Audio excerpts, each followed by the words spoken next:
Hello, in this video we will take a look at the arithmetic operators in PowerShell. I have opened up the PowerShell ISE and let's first clear a clean by using CLS.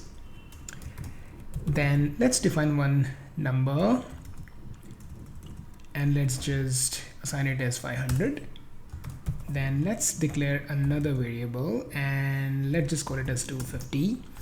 Now we'll learn how do we add these two numbers. So let's declare one more variable called total, and all we need to do is use plus as the operator and use number 2, and what we will simply do is we'll write host on the output window.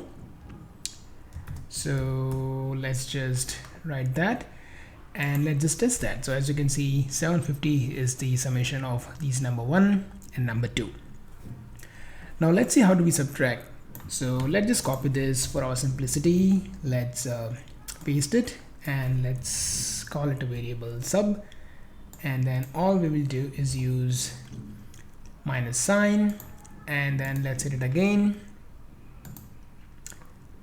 and we forgot to change the variable, and now you should see correct value. So now it's 750, that's the addition, and 250, that's the subtraction.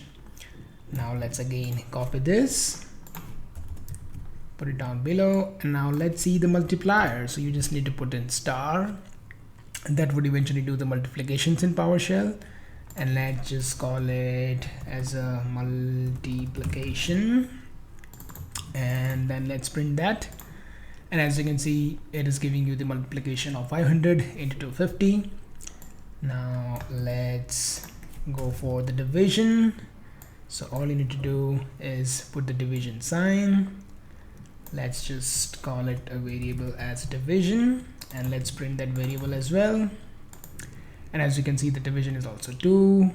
Now let's go ahead and understand the modulus, which is more of the reminder. And instead of this, let's just call it as mode, the variable name, and let's print that and let's run it. And obviously 500 modulus 250 is 0, the remainder is 0. So this is how you can work with the arithmetic operators: plus, minus, multiplication, division, and the modulus. I hope this simple tutorial helped you to understand this, and I thank you for watching the video.